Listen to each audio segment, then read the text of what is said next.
tengo un amigo que realmente su vida es de ejemplo y de mucho testimonio. Ahora, él ha venido de abajo literalmente para poder estar en la buena posición que él tiene ahorita.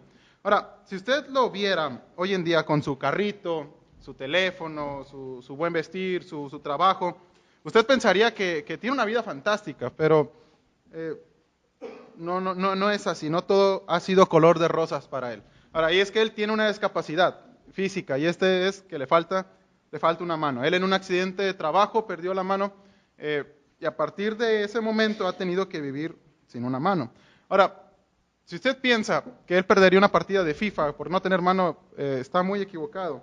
Pero no todo es bonito para las personas que tienen discapacidades. Según la Organización de las Naciones Unidas del Departamento de Asuntos Económicos y Sociales, el 10% de la población mundial, más o menos unos 650 millones de personas tienen alguna discapacidad, ya sea que no pueden hablar, no pueden moverse, no pueden escuchar, no pueden ver o no pueden razonar. En México las causas que originan discapacidades son 5, son enfermedades, edades avanzadas, accidentes, nacimientos y otras causas. Si hiciéramos las estadísticas en esta hora aquí en la Iglesia de la Gracia, de 100 personas que estamos aquí, incluyendo a los niños, 37 de nosotros tendríamos una discapacidad por alguna enfermedad. 24 de nosotros llegaríamos a una edad avanzada y por ende tendríamos una discapacidad. 13 de nosotros nos vamos a accidentar o nos accidentaríamos y tendríamos una discapacidad. 16 nacerían con alguna discapacidad y finalmente otros 7 tendrían una por cualquier otra causa. Dentro de todas las discapacidades que podemos encontrar, encontramos una en particular, que es la ceguera. Ahora, ¿qué es la ceguera? La ceguera es la falta del sentido de la vista, ya sea en un ojo o en los dos, de manera parcial o de manera completa. Aún con los grandes avances de la medicina del día de hoy y los derechos humanos que la gente tanto defiende, las personas con discapacidades, especialmente las que tienen ceguera, son tratadas de una manera muy discriminatoria. Ahora, si nos trasladamos al primer siglo, si uno era ciego, era condenado a tener una vida casi miserable, si tus padres no cuidaban de ti o algún familiar o algún amigo. Tenía situaciones económicas difíciles, situaciones religiosas, situaciones sociales. Básicamente eras excluido de la vida social del pueblo de Israel. Y no era algo muy bonito, solamente vivías día a día viviendo de limosnas, lo que la gente te daba. Si no te daban dinero en un día, pues no podías comer. Entonces, era realmente una situación muy, muy difícil. Ahora, imagínese usted todo un día sin poder ver, pero tiene que realizar todas las actividades que cotidianamente hace. Tiene que levantar a preparar el desayuno, tiene que ir al trabajo, tiene que manejar, tiene que arreglar a los niños, tiene que planchar su ropa, cosas así, pero no puede ver. O sea, realmente es imposible lograr hacer esto. Ahora, quizá lo hemos llegado a experimentar, ¿no? El no poder ver nada. Cuando estamos en nuestra casa y se va la luz en la noche, estamos como que, ¿qué hacemos? Buscamos la lámpara, buscamos el celular, buscamos una vela. Es más incómodo porque te pegas en el dedo chiquito del pie y te enojas porque no puedes ver nada y te estresas. Y es una situación muy, muy incómoda. Pero aquellos que pierden la vista de manera temporal, por un pequeño lapso de tiempo, sabe que tarde que temprano va a regresar la luz y vamos a seguir viendo. Aquellas personas que nacen con la discapacidad de ser ciegos, o sea, no tienen ni idea, no pueden darse una idea acerca de la luz, no pueden darse una idea acerca de las formas, no pueden darse una idea acerca de los colores. O sea, ¿cómo le explicarías a alguien que nunca ha visto el color rojo, cómo es el color rojo? ¿Qué es el color rojo? O sea, es muy, muy difícil. Están incapacitados para poder comprender al 100% lo que hay en el mundo, las formas, los colores, la luz y las cosas que en el mundo hay. Ahora, creo que de igual manera nosotros, en un aspecto espiritual, por nuestra condición humana pecaminosa, estamos incapacitados para poder comprender y ver las cosas espirituales. Dicho de otra manera, nosotros estamos ciegos. Y tú dices, hermano, pero yo puedo ver ahorita, uso lentes, quizá con fondo de botella, pero veo ahorita, ¿no? Pero en el aspecto espiritual estamos ciegos por nuestra naturaleza pecaminosa caída. El apóstol Pablo lo expresa así: el hombre natural no percibe las cosas que son del espíritu, porque para él son locura, y no las puede entender, porque se han de discernir espiritualmente. Entonces, al no poder ver y ni entender las cosas que son espirituales, seguimos estando en rebeldía. Ahora, en capítulo 9 encontramos esto de una manera mejor ilustrada. Llegando a capítulo 9, ya pasamos capítulo 7, capítulo 8, Y es en capítulo 8 en donde Jesús pronuncia su metáfora, yo soy la luz del mundo, yo soy esa luz que puede alumbrar mucho más allá de lo que te puedes imaginar. Si a los judíos que estaban escuchándolo, si a los fariseos que escucharon estas palabras no habían entendido a lo que Jesús se refería, Jesús en capítulo 9 va a ilustrarlo de una manera perfecta para poder hacer entender a los fariseos esta gran verdad. Ahora, vamos a tener una explicación de la narración que se nos da en capítulo 9 y después vamos a extraer unas lecciones y posteriormente unas aplicaciones. Juan capítulo 9, versículo 1. Se nos dice que al pasar Jesús vio a un ciego de nacimiento. Ahora, ¿cuándo sucede la narración? Tenemos dos posturas. Una es después del capítulo 8, obviamente después de la fiesta de los tabernáculos. ¿Recuerdan el sermón que se enseñó que en el último gran día de la fiesta Jesús se levanta? Dicen, bueno, acabó ese gran último día de la fiesta y enseguida Jesús se escapa del versículo 59 cuando lo quieren apedrear. Jesús se escapa y pasando por el templo se encuentra al ciego. Esa sería una opción. Otra opción es que han pasado ya unos cuantos meses, unas cuantas semanas, y se encuentra muy cerca la fiesta de la dedicación. En el capítulo 10, versículo 22, se nos dice que ya se está celebrando esta fiesta. Entonces, pudo haber pasado un lapso de tiempo y justo antes de la fiesta, Jesús pasó por el templo y vio al ciego de nacimiento. En cualquiera de los casos donde haya sido el milagro, este verso nos establece la escena, ¿sí? Para cuando uno ve una película, se te introducen los personajes, los actores principales, se te introduce dónde se va a dar forma a la historia, y Juan capítulo 1 hace eso. Se nos dice que Jesús y un ciego de nacimiento. Ahora, es un ciego de nacimiento, no es alguien que perdió la vista de manera momentánea, no es alguien que tiene migraña ese día y se levantó y dijo, no voy a abrir los ojos hoy porque la luz me va a molestar mucho. No es alguien que simplemente se enfermó y no puede ver por un lapso pequeño de tiempo. Es un ciego de nacimiento. Él nunca ha visto la luz del día. Estamos ante un caso que para la medicina de ese tiempo y aún para la medicina actual es casi imposible de sanar. Y nos dice el versículo 2 que va Jesús pasando y van sus discípulos. Y se nos dice en el versículo 2, le preguntaron los discípulos, Rabí, ¿quién pecó? ¿Este o sus padres para que haya nacido ciego? Ahora, la pregunta de los discípulos revela la creencia que los judíos tenían en ese momento. ¿Sí? La pregunta de los discípulos te da a entender que solamente existen dos opciones. O es ciego por su culpa o es ciego por la culpa de los padres. Ahora, vamos a dar las dos explicaciones. Número 1, este hombre no podía ser responsable de su ceguera, porque al menos que haya pecado en el vientre de su madre. Los rabinos enseñaban a raíz de Génesis 25, que recuerdan la historia en Génesis 25 cuando Rebeca está embarazada de Jacob y Esaú, y esos dos están peleando en el vientre. Bueno, los rabinos dicen, mira, ya desde el vientre están peleando, es decir, ya están pecando, y los rabinos enseñaban que, bueno, es posible pecar desde el vientre, y por esa razón puede estar así ciego. Otra creencia muy griega enseñada por Platón era la preexistencia del alma. Este tenía que ver con la reencarnación. Es decir, que en tu vida pasada hacías cosas malas, morías y tu alma se iba a algún lado. No necesariamente al infierno o al cielo, sino a una especie de limbo. Entonces, tiempo después, reencarnabas y en esta vida presente pagabas lo que hiciste en tu vida pasada. Había judíos que se mezclaban el Antiguo Testamento con las filosofías griegas. Ellos dicen, no, es que en su vida pasada él pudo haber pecado y por eso es que ahorita es ciego de nacimiento.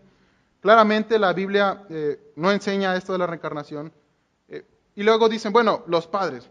Ahora, los padres en efecto son pecadores, ¿sí? No estamos diciendo que ellos pues, están libres de pecado y que no tienen nada de culpa. Pero la idea de que un niño sea castigado por causa de los padres es una idea muy contraria a lo que enseña la Biblia. Por ejemplo, en Deuteronomio 24:16 se nos dice que los padres no morirán por los hijos, ni los hijos por los padres. Cada uno morirá por su pecado.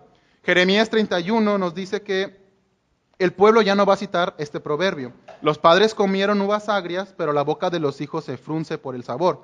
Cada persona morirá por sus propios pecados. Los que coman las uvas agrias serán los que tengan la boca fruncida. Ezequiel 18:20 dice, la persona que peque es la que morirá. El hijo no será castigado por los pecados del padre, ni el padre será castigado por los pecados del hijo. Entonces, la respuesta de Jesús es interesante, porque Jesús en versículo 3 responde, no es que este pecó, ni sus padres, sino para que las obras de Dios se manifiesten en él. La respuesta de Jesús expone entonces el error en el que los discípulos se encuentran. Ellos decían, no, solamente hay dos explicaciones, o pecó este o pecó sus padres. Y Jesús dice, no, existe una tercera respuesta. Ahora, Jesús no está negando la naturaleza pecaminosa de este hombre. Si bien nació ciego, sigue siendo un pecador. Si los padres pudieron haber cometido errores y siguen siendo pecadores. Pero no necesariamente por causa de los padres este niño está ciego. Jesús dice, la razón es que las obras de Dios se manifiesten en él. Otras traducciones más actuales ponen para que el poder de Dios sea visible en la vida de esta persona. Ahora, esto no quiere decir que Dios deliberadamente diga, ciego, ciego, ciego, ciego, órale, al mundo. No, decir eso sería pensar en contra del carácter de Dios. Más bien, Dios invalidó el desastre de la ceguera del niño, de tal forma que al crecer, al recuperar la vista, pudiera ver la gloria de Dios en la cara de Cristo. Es decir, tenía un propósito mucho más grande. Pero Dios no está en el cielo diciendo, ciego, ciego, ciego, y vámonos, para que las obras de Dios se manifiesten, porque Dios no actúa de esa manera. Y versículo 4 nos dice, Jesús responde, me es necesario hacer las obras del que me envió, entre tanto que el día dura, la noche viene cuando nadie puede trabajar. Ahora, Jesús tiene una misión, se nos dice, ¿sí? Tiene que hacer las obras del que me envió. Es decir, Él tiene que cumplir la misión por la cual Él está en este mundo. Y la frase, entre tanto el día dura, como que tiene una connotación de urgencia. O sea, cuando estamos haciendo un trabajo en nuestra casa, no queremos, o arreglando el carro, o pintando, o lo que sea, no queremos que la noche nos agarre porque ya no vemos bien, ya nos da más sueño, y decimos, no, hay que apurarnos antes de que el día se acabe. Normalmente a la gente le gusta viajar más de día. ¿Y qué es lo primero que dicen los papás cuando viajan por carretera? Hay que salir temprano para que la noche no nos agarre en carretera, porque la carretera es peligrosa. Y ese es el punto, es lo mismo en este pasaje. O sea, Jesús dice, tengo que aprovechar el tiempo que me queda. Y es que estamos a meses de tener la crucifixión de Cristo. Si el milagro fue en la fiesta de la dedicación en invierno, estamos más o menos a 6, 7 meses que Cristo vaya a la cruz. Es decir, que el tiempo a Jesús en la tierra se le está terminando. Y Él dice, me es necesario hacer las obras de Dios, entre tanto que el día dura, entre tanto todavía tengo tiempo de estar aquí con ustedes. Después dice, la noche viene cuando nadie puede trabajar. Y habla de ese momento en que se separa de los discípulos en el momento de su muerte. Y versículo 5 dice, entre tanto que estoy en el mundo, luz soy del mundo. Ahora, unos dicen, mira, Jesús dice que Él era la luz cuando estaba en el mundo, pero Jesús ya no está ahorita en el mundo. Por lo tanto, pues ya no es la luz del mundo. Y la respuesta es no. O sea, Jesús, si bien ya no está en el mundo, pero Él sigue siendo la luz del mundo. Él sigue brillando y sigue haciendo obras en la vida de las personas. Versículo 6 se nos dice que, dicho esto, o sea, imagínate, el apóstol Juan que está escribiendo estas palabras está viendo en primera fila a todo color y en HD lo que va a acontecer. Y Juan, al escribir, recuerda lo que está pasando y dice que Jesús escupe en tierra e hizo lodo con la saliva y untó con el dedo los ojos de los ciegos. Ahora, no es la primera vez que Jesús sana a un ciego, ¿sí? Ha sanado ciegos en Betsaida, ha sanado ciegos en Jericó, ha sanado al ciego Bartimeo. Entonces, en todos los milagros de los ciegos lo hace de maneras diferentes, ¿sí? Cuando Jesús sana, realiza sus milagros con mano soberana, pero no se limita a normas de procedimiento. No es como que Jesús tiene un manual de cómo sanar ciegos, ¿verdad? Paso número 1, poner sus manos sobre él. No, Jesús cura como le place, ¿sí? No se nos dice por qué lo hace de esta manera, pero Jesús cree que esta manera es la correcta para esta ocasión. Y Jesús escupe, le pone lodo y le dice al ciego, ve a lavarte en el estanque de Siloé. Y que traducido es enviado. Ahora, me da mucha curiosidad cuando Juan pone entre paréntesis estas palabras. O sea, se detiene un poco para decirte el significado del estanque. Y la pregunta es, ¿por qué? Ahora, este nombre por la fiesta de los tabernáculos, sabemos que simboliza las bendiciones de Dios enviadas al pueblo de Israel. ¿Sí? Ellos están celebrando en la fiesta de los tabernáculos el tiempo que pasaron en el desierto, pero también están celebrando las bendiciones que Dios les ha dado y les va a traer para las cosechas de ese año. ¿Sí?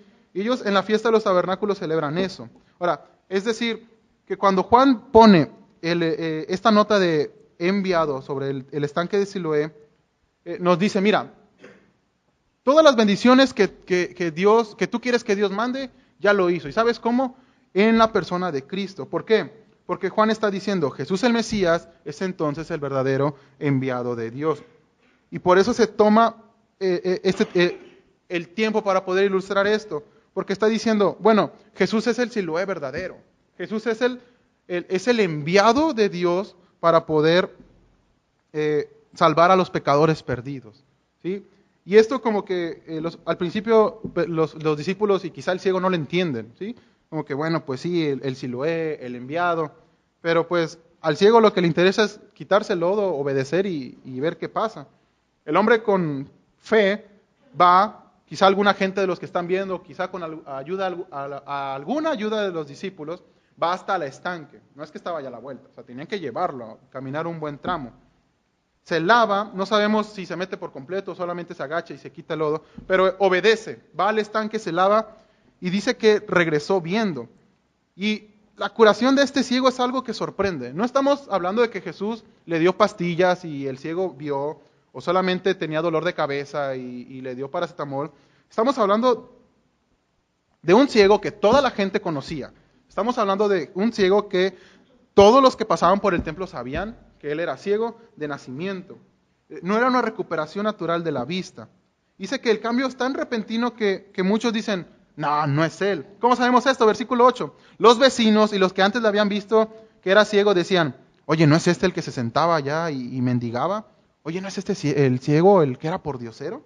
Unos decían, no, sí es. Y otros, no, o sea, como a él se parece, ¿no? O sea, están confundiendo su identidad. O sea, dicen, pues sí se parece, pero no. Ahora, esto es muy normal. Cuando tienes un hermano que se parece mucho a ti y la demás gente no lo conoce, es muy normal que te confundan con él. Pero ya cuando te pones a ver las diferencias que hay entre uno y otro, dices, ah, sí, no es él, ¿verdad? Entonces ellos están diciendo, no, sí es, no se parece. ¿Cómo va a ser él? O sea, ¿cómo el ciego va a poder ver de repente? Y él les dice, sí soy, o sea, yo soy ese famoso ciego.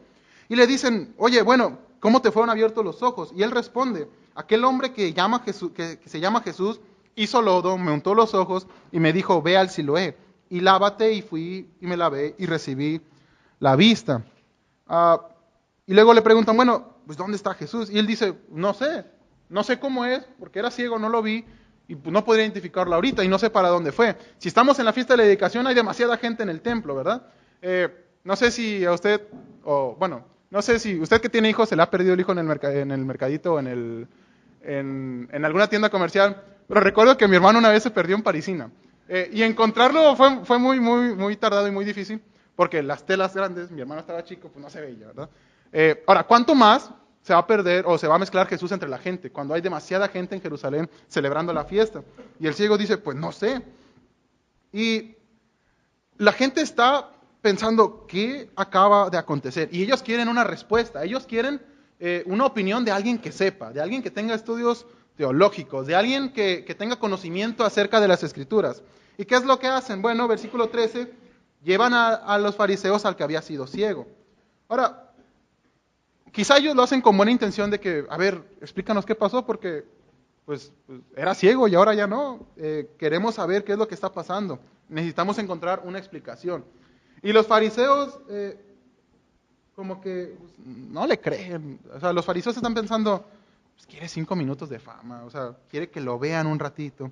Y nos dice que era día de reposo cuando Jesús había hecho el lodo y le habían abierto los ojos. Entonces los fariseos van a estar pensando, ya tenemos algo para poder usar en contra de Jesús y poder llevarlo a juicio. Versículo 15, volvieron pues a preguntarle a los fariseos cómo había recibido la vista. Es decir, ellos están llenos de incredulidad y no creen que él haya sido ciego. Y el ciego, el que había sido ciego, les dice, pues Jesús me puso lodo en los ojos, me lavé y ahora veo. Ahora, ellos escuchan la respuesta y saben que algo anda mal. Ahora, déjame ilustrar esto, antes de ir al punto. El jueves en nuestro club sucedió una situación muy graciosa, y a la vez no tan graciosa. Un niño llegó de nuestro club, dejé a Aaron solo, fui a hacer la ruta acá arriba por otros niños, y el niño agarró un plumón y empezó a rayar todo lo que encontraba a su paso. Y al niño se le ocurrió rayar la pared, ¿no? Entonces el niño estaba diciendo, no, yo soy el jefe de jefes, yo soy el mero mero, o sea, nadie se ha atrevido a rayar la iglesia, yo soy el que rayó la iglesia y puso una grosería, y él decía, yo soy el mero mero, ¿no? Entonces, llego, lo pongo a limpiar, lo regaño, pero él seguía insistiendo que él era Él era el bueno, ¿no? De entre todos los niños que estaban ahí. Lo curioso fue que después el hermano Daniel habló con él y usted hubiera visto la cara del niño. De estar así bien sonriente, de repente se hizo chiquito, chiquito, chiquito. Porque el pastor lo regañó. Ahora, normalmente cuando llego con mis niños o los niños y está el hermano Daniel, el hermano Mario o el hermano Mateo, les digo, él es el pastor. Y los niños en cierta manera entienden lo que significa que ellos sean los pastores, entienden la autoridad que ellos son. Entonces, este niño se asustó principalmente porque él ya sabía que era el pastor. ¿Usted cree que con un hermano Daniel muy serio regañándolo, él iba a seguir haciendo esas cosas e iba a seguir creyéndose el mero mero? Pues la verdad es que no. Ahora, de igual manera con este hombre, al estar en un concilio lleno de fariseos, él estaba obligado a decir la verdad, puesto que si se demuestra que él está mintiendo delante de los fariseos, puede haber consecuencias muy, muy graves. Y los fariseos infunden temor, o sea, infunden miedo. O sea, haznos algo a nosotros y te va a ir mal. O sea, a Jesús, a Jesús no les hizo algo directamente, pero Jesús hacía enojar a los fariseos. ¿Qué hicieron los fariseos con Jesús? O sea, fueron hasta las últimas consecuencias y lo mataron. ¿Sí? Entonces, este hombre está parado frente a varios fariseos y él debe de tener ese temor de que si dice algo mal, pues le va a ir mal. Pero él sigue firme en su respuesta. ¿Sí? Él no cambia la versión y responde lo mismo que había respondido antes a las personas que lo habían ayudado a ir a lavarse. Y le dice a los fariseos, me puso lodo sobre los ojos, me lavé y vi. Y es en ese momento que la asamblea se divide. Porque unos están diciendo, este hombre no procede de Dios porque no guarda el día de reposo, en versículo 16. Entonces ellos dicen, mira, este hombre no puede ser de Dios porque no está guardando nuestras tradiciones. Guardar el día de reposo no era un quebranto de la ley directamente, ¿sí? O sea, Jesús no está rompiendo las escrituras. Lo que Jesús está haciendo es que está rompiendo una regla que ellos mismos habían impuesto como mandato de Dios. O sea, no puedes trabajar en el día de reposo, no puedes hacer nada en el día de reposo, literalmente, porque si no, Dios te va a castigar. ¿Dónde viene eso? Nosotros lo decimos, porque somos los fariseos. Entonces, ellos dicen, no, o sea, no guarda nuestras tradiciones, pecador, no es de Dios. Y otros dicen, oye, pero ¿cómo puede un hombre pecador hacer estas señales? Y estaban discutiendo entre ellos y no pueden llegar a una conclusión acerca de lo que está pasando. Y como que uno recuerda, oye, sí es cierto, el ciego, ¿no? El que había sido ciego, ahí está. Un poco de discusión, vuelven con el hombre y le preguntan, versículo 17, bueno, como que un tono muy burlón. ¿Qué dices tú del que te abrió los ojos? Y él dijo, pues es profeta, ¿no? Ahora los fariseos al hacer esta pregunta están pensando, pues ¿qué va a saber este mendigo? ¿Qué va a saber este pordiosero que nunca ha tenido estudios? O sea, nosotros somos los fariseos, nosotros tenemos la respuesta. ¿Qué opinas tú de este tal Jesús? Y él dice, pues tiene que ser un profeta, es un profeta. Ahora, en la historia de Israel solo hubo tres momentos donde se hicieron milagros. Número 1, con Moisés.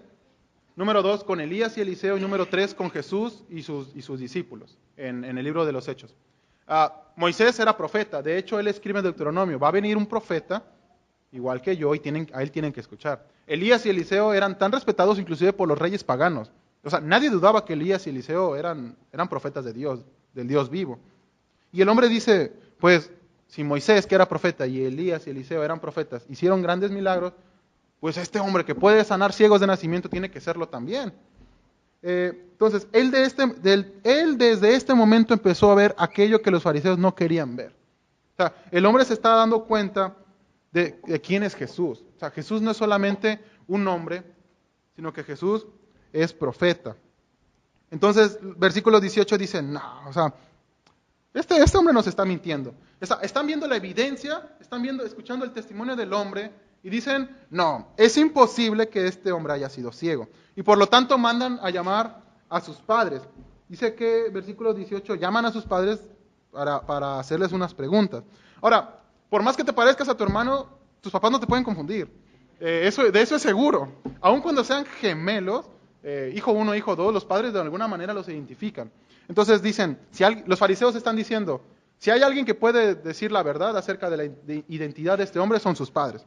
Mandan a traer a sus padres al concilio y les preguntan, ¿es este vuestro hijo? ¿Es este el que decís que era ciego? ¿Cómo pues? Ve ahora. O sea, le lanzan tres preguntas a los padres, ¿no? Es su hijo, nació ciego, ¿cómo ve? Y los padres responden rápidamente, versículo 20, pues es nuestro hijo, o sea, no tenemos duda.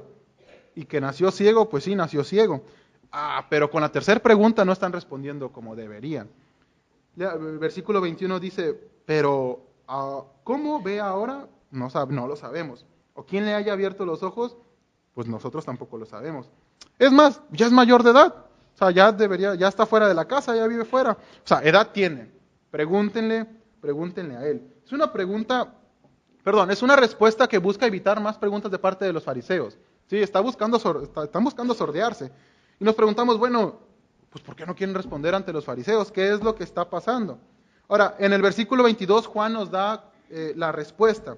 Juan pone, esta respuesta le dijeron sus padres porque tenían miedo de los judíos. No miedo de los judíos de sociedad, sino hablando de los fariseos. ¿Sí? La gente tiene miedo de los fariseos por cuanto los fariseos ya habían acordado que si alguno confesase que Jesús era el Mesías, fuera expulsado de la sinagoga. Después de estudiar los capítulos anteriores, especialmente capítulo 7 y capítulo 8, la gente se está haciendo preguntas acerca de Jesús. ¿De dónde proviene Jesús? ¿Quién es este Jesús? En este versículo, en ese capítulo, en los primeros versículos, los fariseos están diciendo, ¿cómo puede un hombre hacer estas señales? Y la gente, la sociedad en Jerusalén y en todo Israel se están haciendo esta pregunta. Oye, ¿será que realmente Jesús es el Mesías? ¿Será que realmente Jesús es el enviado de Dios? Y los fariseos se enojan, porque eso es perder seguidores. Y ellos dicen, no, o sea, tenemos que hacer callar a esta gente. Y esta es la oportunidad perfecta. Porque si se demuestra que el ciego está mintiendo, la fama de Jesús pues se viene abajo. Pero si los fariseos llegan a admitir que Jesús realmente es el Mesías, ellos las llevan de perder. Entonces la gente afuera se están preguntando, ¿es realmente Jesús el Mesías? ¿Es realmente el enviado? Ahora, esto de ser expulsado de la sinagoga no era solamente como que, disculpe, no puede entrar hoy a la sinagoga, ¿verdad? O sea, era ser sacado de la vida social de Israel. Ahora, hemos estudiado en otras ocasiones cómo trataban a los cobradores de impuestos, ¿verdad? O sea, los tenían como gentiles y a veces ni les querían hablar. Los ignoraban, los trataban mal. A los que tenían alguna discapacidad, como los leprosos o los ciegos o los paralíticos, pues los tenían como que, pues allá, ¿no? Y así trataban a los que eran expulsados de las sinagogas. O sea, si tú estabas sano y tú podías estar en la sinagoga, no querías ser tratado así, porque nadie te iba a hablar. Era algo que nadie quería. Y los fariseos escuchan esta respuesta y saben que ya no tiene sentido, entonces, hacerle más preguntas a los padres. Y los fariseos en la asamblea, bueno, traigan al hombre ciego otra vez, ¿no? Lo mandan a traer, y los fariseos saben que esta señal representa un peligro para ellos. O sea, saben que tienen que silenciar a este hombre por lo que el milagro implica. Como ya dijimos anteriormente, si la gente lleva al ciego a los fariseos para que digan, ¿qué pasó? O sea, ¿qué onda con Jesús? ¿Qué onda con ese ciego? ¿Qué acaba de pasar? Si los fariseos dan por bien el milagro, pues confirmarían de dónde proviene Jesús y quién es Jesús. Lo cierto es que ellos ya han estado presentes en otros milagros, en otras señales, han estado presentes en otras declaraciones en los capítulos anteriores, y ellos no quieren darse cuenta, y ellos no quieren creer ni admitir las pruebas que Jesús ha hecho. Son necios y no quieren entender. Y los fariseos no estaban dispuestos a aceptar esta verdad de que Jesús era el Mesías, y dicen, no, traigan al ciego porque tenemos que hacer que se ponga de nuestro lado. Tenemos que hacer que el ciego se contradiga. Y luego, versículo 24 se nos dice, le dicen los fariseos al ciego, da gloria a Dios. Nosotros sabemos que ese hombre es pecador. Ahora, ellos insistían que dejara de decir que Jesús era el que lo había sanado. Y decir, Jesús es un pecador, o sea, no te pudo haber sanado. Mejor da la gloria a Dios y olvídate de ese tal Jesús. La expresión dar gloria a Dios se entiende como un mandato, dejar de estar mintiendo. ¿Sí? Le dicen, literalmente le están diciendo, deja de mentir de que Jesús es el que te sanó. O sea, no tiene sentido que continúes con la mentira. En el versículo 25 él responde, pues si es pecador ese Jesús, no lo sé. Una cosa sé, que habiendo yo sido ciego, ahora veo. Y no es que, cuando usa el verbo ver, es una acción continua. ¿Sí? O sea, fue un milagro completo. Y él dice, pues, no sé qué crean ustedes de Jesús, pero él sigue aferrado a la verdad. Yo era ciego, ¿sí? Y este Jesús me sanó de una manera increíble. O sea, y el que había sido ciego, dice, no me voy a retractar de lo que yo acabo de vivir y lo que yo acabo de decir, lo que yo acabo de ver. ¿Sí? Y los fariseos están quedando sin argumentos y están nerviosos. Y le preguntan, bueno, ¿qué te hizo? ¿Cómo te abrió los ojos? ¿No? Ya no saben qué decir, ya no saben qué hacer. Y el versículo 27 les dice, ya se los dije y no habéis querido oír. ¿Por qué lo queréis oír otra vez? ¿Queréis también vosotros haceros sus discípulos?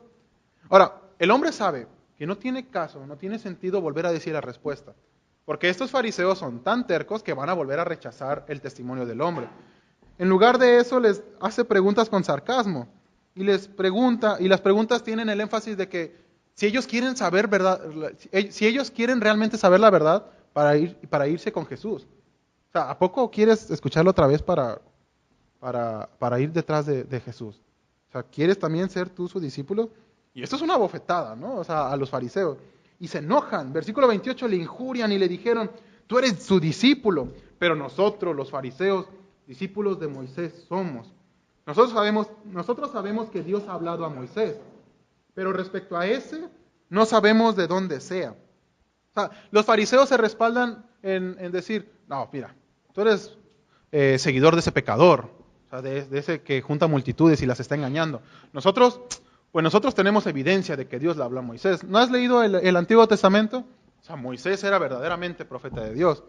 Pero si alguien debió darse cuenta de las señales que Jesús estaba haciendo, si alguien debía haber entendido las cosas que Jesús estaba diciendo, era precisamente los discípulos de Moisés, por cuanto Jesús dijo en otro pasaje, desde Moisés, la ley, los profetas, todas las escrituras dan testimonio de mí.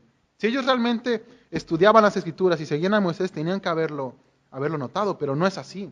Están tan arraigados a sus tradiciones, están tan enojados, son tan necios y tan ciegos que no quieren darse cuenta de lo que está pasando.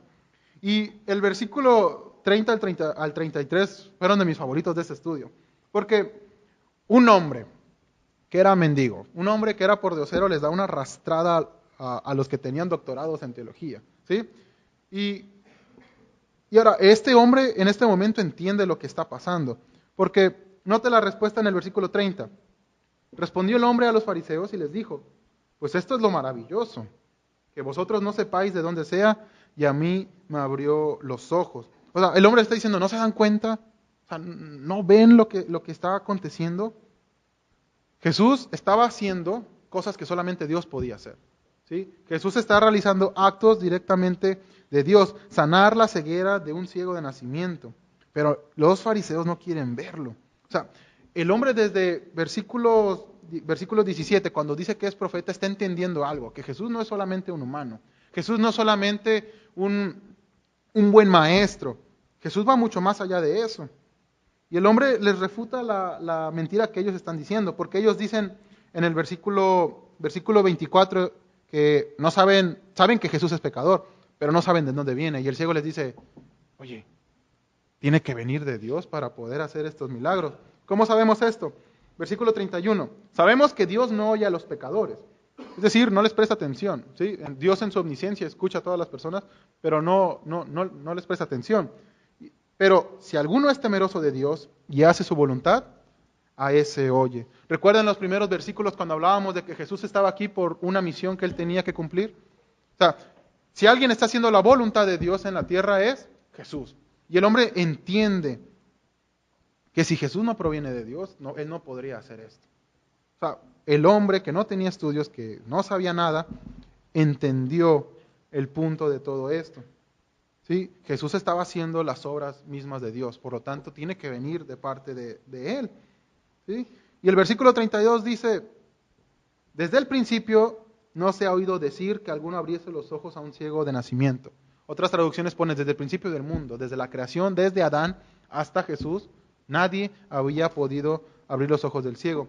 Y en el Antiguo Testamento, especialmente en el libro de Isaías, es la señal más clara de la llegada del Mesías. Por ejemplo, en Isaías 42, versículos 6 y 7, Isaías escribe, yo Jehová te he llamado en justicia, hablando del Mesías, y te sostendré por la mano, te guardaré y te pondré por pacto al pueblo, por luz a las naciones, para que abras los ojos de los ciegos, para que saques de la cárcel a los presos y de casas de prisión a los que moran en tinieblas. En Isaías 49:6 les dice, harás algo más que devolverme al pueblo de Israel. Yo te haré luz a los gentiles. Está hablando también tanto de los israelitas, pero también ahora da un énfasis a los gentiles. Y llevarás mi salvación a los confines de la tierra. En Isaías 29:28 dice, en aquel tiempo, hablando de la redención de Israel, los sordos oirán las palabras del libro, y los ojos de los ciegos verán en medio de la oscuridad y de las tinieblas. Entonces los humildes crecerán en alegría en Jehová, y aún los más pobres de los hombres se gozarán en el Santo de Israel. O sea, Isaías está diciendo, cuando veas que alguien puede sanar los ojos de los ciegos, ese es el enviado, ese es el Mesías. Y los que supuestamente deberían de haberlo sabido, de haberlo entendido, no lo hacen. Y este hombre lo comprendió. Y al final el versículo 33 dice, si este tal Jesús, si este Jesús no viniera de Dios, no podría hacer esto. O sea, si Jesús realmente no fuera el Mesías, si Jesús realmente no fuera el enviado, no podría hacer lo que Él está haciendo en estos momentos. O sea, Jesús tiene que venir sí o sí de parte de Dios para poder realizar todo lo que Él está haciendo, para poder hacer las señales que Él está haciendo. Y los fariseos están callados, pero están enojados, y están escuchando, y con ira, con rencor, les responden en el versículo 34, y le dijeron, tú naciste del todo en pecado, y nos enseñas a nosotros. O sea, tú vas a venir a enseñarnos a nosotros. Actúan como de una manera muy, muy infantil. Al verse superados, ya no saben qué hacer, y le responden con otra cosa que no tenía nada que ver con el argumento que ellos habían estado llevando y que el ciego ahora había dicho. Les refuta de tal manera que los fariseos solamente les queda actuar como niños pequeños. Es como cuando el niño de la colonia se enoja y él era el dueño del balón y pues ya no hay fútbol, ¿verdad? Así, de una manera tan infantil. Estamos enojados y ¿sabes qué? Al final, ¿qué hacen? Le expulsan de la sinagoga. Ahora, en los versículos anteriores, en el 22, habíamos dicho que cualquiera que confiese que Jesús es el Mesías iba a ser expulsado. Literalmente es, pues adiós, ¿no? Pero en este expulsar es que literalmente lo sacan con odio. Una expresión en nuestros días sería, lo sacaron a patadas. ¿Sí? O sea, están tan enojados que no tan solamente le dicen, ¿puede retirarse? O sea, lo agarran, lo empujan y lo sacan. Así se enojan los fariseos. Y versículo 35. O sea, en Jerusalén, en el templo, todos están hablando de esto. Que un ciego fue sanado, que los fariseos le han expulsado, que el que había sido ciego confrontó a los fariseos. Dice versículo 35 que oyó Jesús que le habían expulsado. Y hallándole le dijo, ¿crees tú en el Hijo de Dios? Ahora, vemos una iniciativa de parte de Jesús al buscar al ciego. Justamente como en los primeros versículos, ¿sí? No fue coincidencia que Jesús pasara por esa parte donde estaba el ciego. Jesús toma la iniciativa en buscarlo, ¿sabe? Y ese es el punto de todo el relato. Jesús intercede en la vida de este hombre para poder hacerle esta pregunta, para que él pudiera darse cuenta de quién era él. Creer en Jesús no tan solamente como un obrador de milagros, sino como el Mesías, como el que iba a venir de parte de Dios, como el enviado verdadero. O sea, de esta manera, el hombre que había sido ciego, no solo de manera física, sino también de manera espiritual, al creer en Jesús, iba a poder ver y comprender las verdades espirituales. Versículo 36 nos dice que él responde y dice, pues ¿quién es, Señor, para que crea en él? O sea, recordemos que él no le había visto. Y este hombre ha reconocido a Jesús como el profeta, como el enviado, como aquel que puede sanar, inclusive ciegos de nacimiento. Ha experimentado en carne propia el poder que este Mesías tiene. Sabe de su naturaleza divina y sabe de su procedencia. ¿Sí? Y este hombre le pregunta, ¿quién es para que yo crea en él? Y Jesús le responde en otras palabras, en el versículo 37, pues le has visto, y el que habla contigo, él es. En otras palabras le dice, yo soy el Mesías, yo soy el Hijo de Dios en el cual tú tienes que creer. ¿Sabe? Y me llama mucho la atención la respuesta que el hombre hace, porque le dice, Señor, creo. Y no tan solamente creo, sino que también le adora. ¿Sí? Si el ciego entendió la naturaleza divina de Jesús y entendió su procedencia, o sea, sabe que Jesús tiene algo muy directamente, o sea, sabe que Jesús es Dios. Y no dice, pues sí, Señor, creo en ti, pero explícame por qué me quedé ciego. Sí creo en ti, Señor, pero explícame por qué dejaste que yo pasara todo esto. O sea, sí creo en ti, Señor, pero pero ayúdame a entender lo que está pasando en este momento. No, él dice que cree en Jesús como el Mesías, como su Salvador, y le adora. A pesar de que no entiende el por qué Dios permite esta situación, él termina adorando. Y los fariseos ven la escena de lejos. Y Jesús dice en el versículo 39, para juicio he venido yo a este mundo, para que los que no ven, vean, y los que ven, sean cegados. Para aquellos que tengan obstinación de decir, yo no necesito de Jesús, pues se van a quedar ciegos. Y algunos de los fariseos, pues están ahí viendo y le escuchan. En el versículo 40 le dicen, ¿acaso nosotros también somos ciegos? ¿Acaso nosotros necesitamos de ti? O sea, los fariseos, la pregunta de los fariseos espera un no por respuesta. ¿Somos ciegos? Y ellos dicen, pues no somos ciegos. Somos los fariseos. Somos aquellas personas que estudian la ley. ¿Por qué necesitamos creer en este hombre? O sea, yo no me siento ciego, decían los fariseos. Yo no tengo la necesidad de creer en él. Y Jesús les responde, si fuerais ciegos, no tendríais pecado. Mas ahora porque decís, vemos, vuestro pecado permanece. Y Jesús les dice, bueno, no quieren creer, pues sigan en su pecado. No van a poder ver de ninguna manera. ¿Sí? Y ellos al final con su actitud dijeron, ¿sabes qué? Nosotros no necesitamos a este Mesías. No necesitamos creer en él porque no somos ciegos, podemos ver. Tenemos estudios, somos los fariseos. Pero ¿sabe? Al final de todo, ellos no quisieron hacer caso a las señales de Jesús, demostrando claramente quién era él. ¿Sí? La señal de sanar a los ciegos era la evidencia más clara de que el Mesías había llegado. Y ellos no querían verlo. Ellos querían un enviado de Dios que hiciera las cosas que ellos querían. Ellos querían un Mesías, un enviado de Dios que hablara lo que ellos querían que él hablara. Ellos querían un enviado de Dios a su manera. Y al ver que el supuesto enviado de Dios actúa de manera diferente, habla de manera diferente, ellos dicen, yo no quiero este enviado. No lo quiero. Y no admiten que Jesús es ese enviado de parte de Dios. O sea, era una señal tan clara que aún un mendigo la pudo entender. ¿Sabe, hermano? Entonces, al final podemos concluir que Jesús es el enviado por Dios para dar luz a los ciegos. Que Jesús es el enviado por Dios para dar luz a los ciegos. Por lo tanto, ¿qué debemos de hacer nosotros? Tú debes creer en Él como el Mesías. Y no tan solamente creer, así creo en un Dios, ¿verdad? No, cree en Él como el Mesías, como aquella persona que puede darte salvación. Y no tan solamente te quedes ahí, sino también adórale. También adórale. Ahora, vamos a dar unas lecciones de este pasaje. Ahora, número 1. No todo lo que pasa en tu vida es por un pecado en específico. ¿Sí? No todo lo que pasa en tu vida es por un pecado en específico. Ahora, hay que decir que nuestros pecados tienen consecuencias. ¿Sí? Pero no necesariamente cuando te pasa algo malo es porque estás haciendo algo mal. ¿Por qué? Porque versículo 3 nos dice que Dios quiere mostrar su poder en nosotros. Entonces, no todo lo que pasa en tu vida es por un pecado en específico. Número 2. A diferencia de los supuestos sanadores del día de hoy, los milagros de Jesús nunca desilusionaron a la gente. ¿Sí? Hoy en día vemos en cualquier lugar, en cualquier canal de YouTube, en cualquier de las mega iglesias, personas que afirman ser sanadores. O sea, pero Jesús no tan solamente sanó dolores de espalda o dolores de cabeza. Jesús restauró y reemplazó piernas de lisiados, sanó manos secas, sanó columnas encorvadas, sanó a ciegos de nacimiento, a personas que eran sordas. Ahora, las señales que Jesús hizo eran una manifestación de lo que Él era. Es decir, sus señales estaban diciendo, yo soy el Mesías. Ahora, no creo que Jesús quiera que en estos días la gente piense, hay muchos Mesías por ahí, ¿verdad? Hay unos cuantos, pues voy con Él para que me sane. Entonces, esto sería quitarle la gloria a Dios, la gloria a Cristo directamente, ¿sí?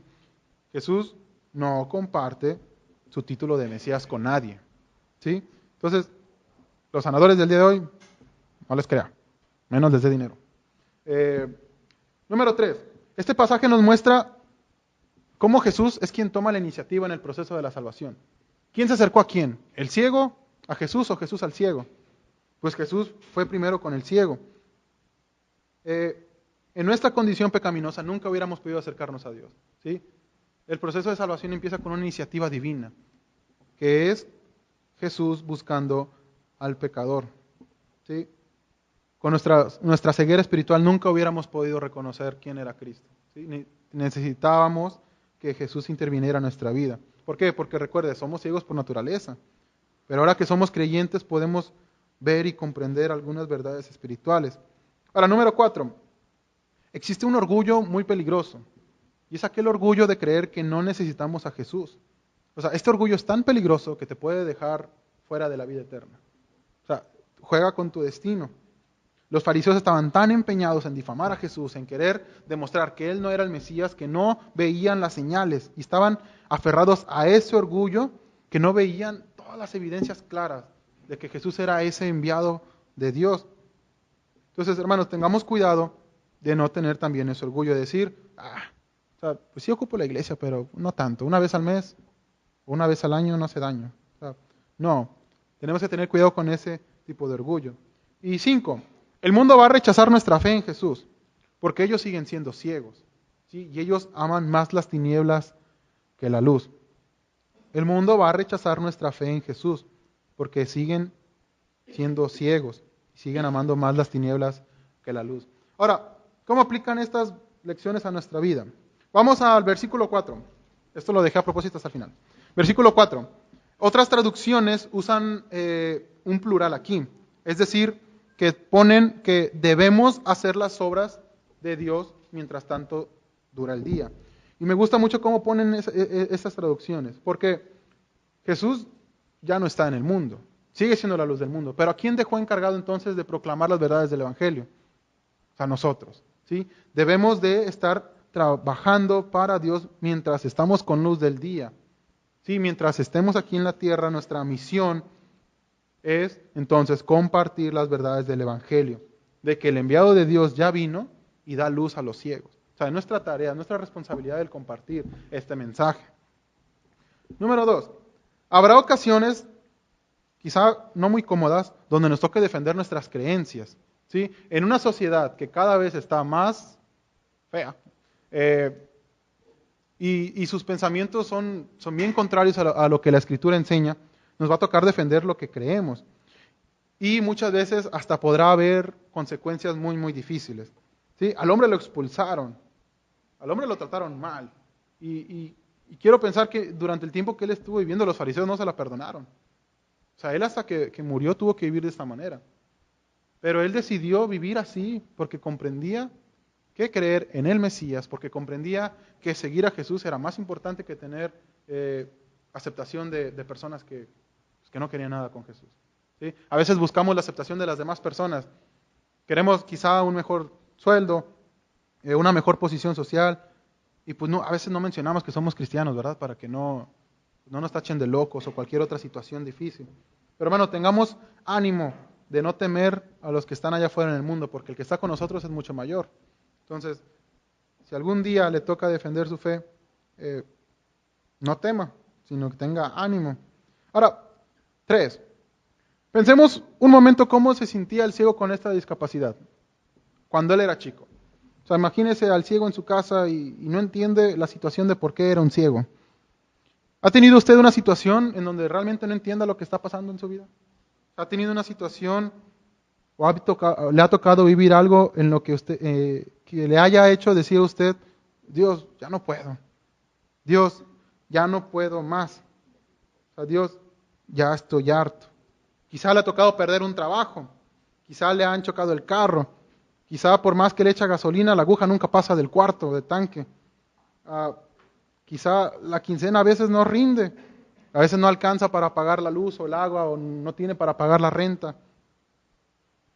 A veces nos ha tocado abrir el refri y ver que solamente queda medio kilo de tortillas y una coca de la semana pasada casi vacía y ya no tiene gas. Y no hay nada más que comer. No sabemos cómo hacerle frente a las situaciones difíciles. Le ha tocado vivir enfermedades de familiares o de personas cercanas, inclusive muertes. Y es doloroso. Le ha tocado vivir como amigos que usted estima lo hieren. O quizá situaciones amorosas que te dejan destrozado.